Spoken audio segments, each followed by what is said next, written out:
서울대학교 교육학과 나선재 세미나실 사용 방법에 대해 안내드리겠습니다. 먼저 강의실 구성 조감도를 살펴보겠습니다. 1번 위치에는 강의실에 PC와 액정 태블릿이 설치되어 있습니다. 강의실 전면부에는 프로젝터와 유리보드가 설치되어 있습니다. 그리고 그 맞은편에 강의실 후면부에는 65인치 TV가 4번과 5번 위치에 병렬로 연결되어 있습니다. TV 상단부에는 화자 추적 카메라가 설치되어서 전면부를 촬영을 할 수 있게 되어 있습니다. 그리고 이제 전면부 상단에 보시면 바텐이라고 하는 현수막 거리가 설치되어 있어서 PC 뒤편에 있는 조작 버튼을 사용해서 현수막을 위아래로 오르내릴 수 있습니다. 강의실에는 총 3가지 종류의 리모컨이 배치되어 있습니다. 제일 좌측에 보이시는 이 리모컨이 프로젝터 조작 리모컨입니다. 프로젝터 리모컨은 좌측 상단부에 온 버튼 혹은 스탠바이 버튼을 클릭을 하셔서 프로젝터를 켤 수 있습니다. 두 번째 보이시는 이 리모컨은 삼성 TV 리모컨인데요. 마찬가지로 좌측 상단에 있는 빨간색 전원 버튼을 누르셔서 TV 전원을 켤 수 있습니다. TV가 매우 가까이 붙어 있기 때문에 이제 한 리모컨으로 작동을 하셔도 TV 2대가 동시에 작동이 되게 됩니다. 만약에 이걸 따로따로 조작을 하셔야 될 경우에는 리모컨을 TV에 매우 가까이 가지고 가셔서 조작을 하시면 TV를 따로 작동하실 수 있습니다. 이 세 번째 리모컨은 카메라 리모컨입니다. 카메라는 기본적으로 전원이 계속 공급되고 있어서 항상 켜져 있는 상태라서 전원 버튼은 따로 없습니다. 대신에 이제 화자 추적 기능 온오프 버튼을 이용을 해서 화자 추적을 할 것인지 말 것인지를 결정을 하실 수가 있는데요. 화자 추적을 하실 경우에 카메라가 자동으로 말하는 사람을 따라서 움직이게 되어 있습니다. 만약에 고정된 화면을 송출을 하셔야 되면 이 버튼을 클릭을 하셔서 화자 추적 기능을 끄시고 이 상단부에 있는 돋보기 모양의 줌인 줌아웃 버튼과 그리고 이 방향키를 이용을 하셔서 적절한 카메라 위치를 찾아서 고정해 주시면 됩니다. 네, 다음으로 장비를 좀 상세하게 설명하도록 하겠습니다. 지금 보시는 사진이 이제 PC가 설치되어 있는 모습인데요. 이 PC를 통해서 강의실에 설치된 모든 스크린을 조작을 할 수가 있습니다. 그러니까 강의실에 아까 조감도에서 보셨다시피 설치된 스크린으로는 이제 상단부에 있는 이 액정 태블릿과 그리고 전면부에 설치된 프로젝터 그리고 후면부에 병렬로 설치된 TV 2대가 있습니다. 다음으로 이 액정 태블릿, 즉 PC 모니터 겸용으로 사용되고 있는데요. 이 액정 태블릿에 대해서 설명을 드리겠습니다. 이게 PC의 주 모니터로 설정이 되어 있고요. 프로젝터와 동일한 화면이 복제가 됩니다. 이 프로젝터랑 액정 태블릿은 따로 조작하는 것이 불가능합니다. 동일한 디스플레이로 인식되도록 되어 있습니다.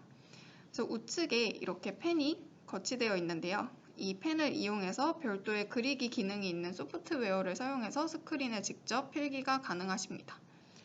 다음으로 PC가 설치된 이 데스크는 높이 조절이 가능합니다. 이 데스크 상판에 좌측 부분에 붙어있는 이 조작 패널을 통해서 상하단으로 조정을 하실 수가 있는데요. 이게 너무 높이 올리게 되면 이 PC와 연결된 케이블 연결이 좀 불안정해질 수가 있어서 가능하면 이제 95 이하 좀 적절한 높이로 조작해 주시는 것을 권장드립니다.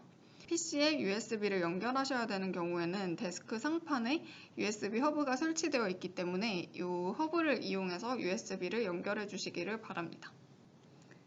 지금 보시는 사진은 초단초점 프로젝터와 유리보드입니다. 이 프로젝터로 송출되는 화면은 아까 설명드렸다시피 액정 태블릿이랑 완전히 동일한 디스플레이로 인식이 돼서 송출이 됩니다. 그러니까 즉, 이 프로젝터 역시도 PC의 주 모니터로 설정이 되어 있습니다. 그리고 리모컨을 활용해서 프로젝터를 켜야 작동을 하고요. 유리보드의 전용 마커를 활용해서 필기가 가능하다는 장점이 있습니다. 이 유리보드 위에 전용 마커를 활용해서 이제 화면이 송출되고 있을 때도 위에 필기가 가능하세요. 강의실 후면부에 65인치 TV 2대가 병렬로 설치가 되어 있는데요. 좌측에 있는 4번 TV 같은 경우에는 1번 디스플레이로 인식을 하고요. 우측에 있는 5번 TV 같은 경우에는 디스플레이 2로 인식을 하게 됩니다. 그리고 상단에 달려있는 화자 추적 카메라가 이제 전면부에 있는 이제 강의자를 추적하거나 아니면 고정해서 촬영을 하게 됩니다. 다음으로 디스플레이 배열에 대해서 설명을 드리겠습니다. 이 강의실에 기본적으로 스크린이 4대가 있고요.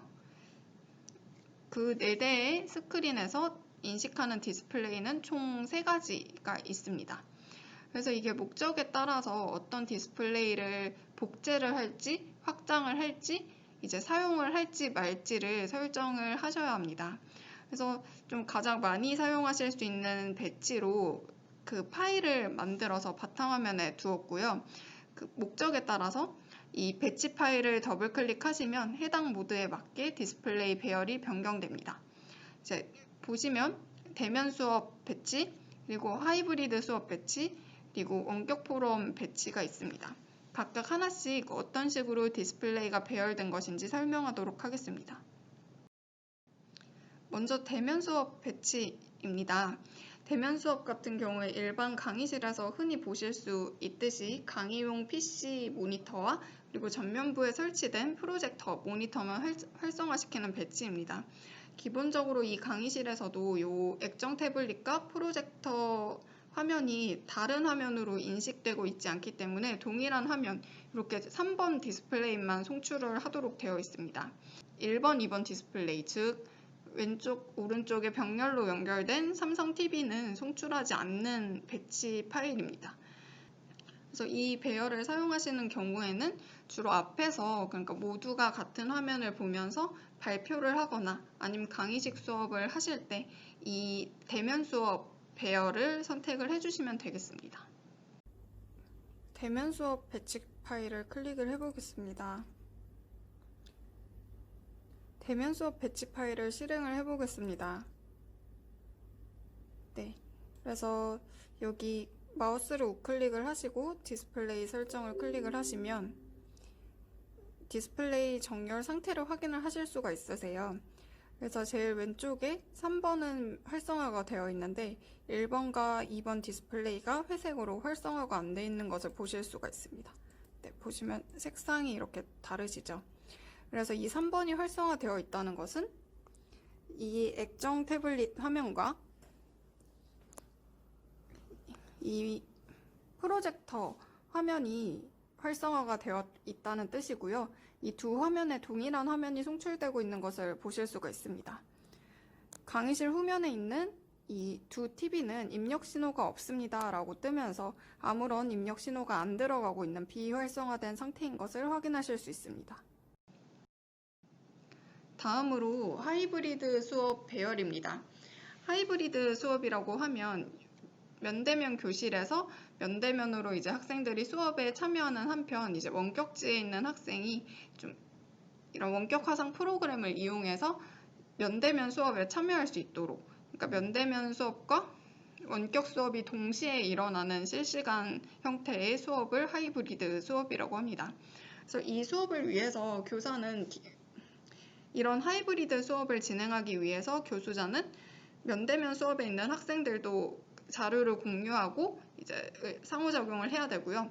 그리고 원격지에서 참여하는 이제 원격 화상 프로그램을 통해 참여하는 학생과도 좀 자료를 공유하고 그러고 상호작용을 하고, 그리고 이 두 공간에 있는 학생들이 서로 뭐 얘기를 하거나 토론을 하도록 할 수 있도록 해야 합니다. 그래서 이 강의실에 배치된 총 3가지의 디스플레이 중에서 1번과 3번 디스플레이를 하나로 합치고, 그러니까 복제를 하고 2번 디스플레이는 확장된 채로 이제 배치를 하는 게 이 하이브리드 수업의 배열입니다. 그래서 즉 따지면 이 액정 태블릿과 프로젝터, 그리고 좌측 TV, 그러니까 3가지 스크린에서 동일한 화면이 송출이 되고요. 그리고 이제 우측으로 확장이 돼서 2번 디스플레이에는 좀 다른 별개의 화면을 활용을 할 수 있게 확장 화면으로 배치가 됩니다. 우클릭을 하시고 디스플레이 설정을 하시면 1번과 3번 창이 동일하게 합쳐져서 복제된 것을 보실 수가 있고 2번 디스플레이도 활성화가 된 것을 보실 수가 있습니다. 그래서 보시면 지금 좌측에 저 TV에 1번, 3번 똑같은 복제 신호가 들어가고 있는 것을 확인하실 수 있으세요. 그래서 여기 두 화면, 그리고 이 액정 태블릿까지 같은 화면이 이렇게 동시에 송출이 되고요. 우측에 있는 화면은 확장이 되었기 때문에 다른 화면이 송출이 됩니다. 그래서 여기 다른 화면을 한번 띄워볼게요. 이 인터넷 창을 이렇게 우측으로 이동을 시키면 네, 보이시나요? 네, 이렇게 다른 화면을 두고 강의실 스크린을 운영을 하실 수가 있으십니다. 마지막으로 원격 포럼 배열입니다. 이 원격 포럼 배열 같은 경우에는 강의실에 있는 모든 디스플레이를 다 활성화시켜서 각기 별개로 활용하는 형식인데요. 그래서 제일 왼쪽에 이 조그만한 디스플레이가 액정 태블릿과 프로젝터가 동일하게 송출되는 3번 디스플레이입니다. 이게 두 개를 이걸 다 활용을 하다 보니까 해상도가 좀 달라지면서 디스플레이 화면 자체가 좀 작아져서 이렇게 갖다 붙게 되었는데요. 그렇기 때문에 이 커서가 이동할 수 있는 범위가 1번 디스플레이의 좌측 상단의 좀 일부분 뿐이에요. 그래서 마우스를 이동을 하실 때는 이 배열을 고려를 하셔서 이동을 해야 마우스가 정상적으로 이동이 됩니다.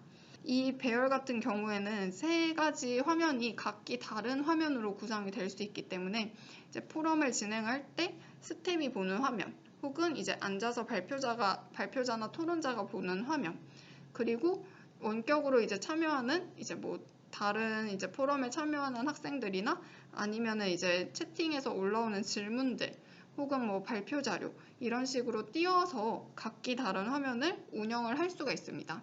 마찬가지로 이 배치도 그냥 단순하게 제한하는 그런 배치일 뿐이지 만약에 포럼 진행이나 좀 목적에 따라서 화면을 다르게 구성하시거나 활용하신다고 해도 전혀 문제가 되진 않습니다. 마지막으로 원격 포럼을 실행을 해보겠습니다. 네, 해상도 조절 때문에 약간의 화면 변화가 있을 수가 있고요. 디스플레이 설정을 눌러보시면 이렇게 3번, 1번, 2번 모든 화면이 활성화가 되어 있는 것을 보실 수가 있습니다. 그래서 여기 액정 태블릿과 프로젝터 화면은 동일하고요. 이렇게 아까는 같은 화면을 송출하고 있었던 2번 디스플레이가 지금은 확장되어서 비어있는 것을 보실 수가 있으세요. 그래서 여기 줌 모니터에서 조작을 해보시면 뭐 이렇게 세 가지 화면을 각기 다르게 띄어서 활용을 하실 수가 있습니다. 원격 화상회의를 좀 용이하게 할 수 있는 설정에 대해서 말씀을 드리겠습니다. 먼저 줌 어플리케이션을 실행하시고 우측 상단의 설정 버튼을 클릭을 해주세요. 그리고 일반 조항, 듀얼 모니터 사용에 체크를 해주세요. 그러니까 이 설정을 통해서 공유 화면과 화상회의 화면을 별개의 디스플레이로 분리해서 송출할 수 있습니다. 그리고 비디오 갤러리 보기에서 한 화면당 참가자 최대 49명 이 옵션을 체크를 해주시면 최대한 많은 참가자를 한 번에 볼 수 있습니다. 이 옵션을 체크하지 않으면 기본적으로 25명까지 한 번에 보실 수 있는데 더 많은 참여자를 보실 수가 있는 거고요. 마지막으로 줌을 이제 설정을 완료하신 이후에 줌을 종료하고 다시 켜신 후에 이 설정이 잘 반영되었는지 확인해 주시면 됩니다. 듀얼 모니터 설정이 되어 있기 때문에 이제 주 모니터에서 화면이 공유가 되고요. 두 번째 스크린 창에서는 이 참여자가 공유가 될 수 있어요. 그리고 나선제 사용하실 때 문제가 발생하실 경우에 영상이나 음향 시스템, 그러니까 스크린, 카메라에 이상이 발생하시면 이제 보고 음향 영상에 이길섭 선생님께서 해결을 해주실 수가 있고, 컴퓨터 자체의 문제는 고려 컴퓨터의 김동욱 선생님, 그리고 네트워크 문제는 정보화본부에서 해결을 할 수가 있습니다. 이 외에 좀 전반적인 세미나실 운영이나 기타 문제는 조교실로 연락해 주시면 대응이 가능합니다.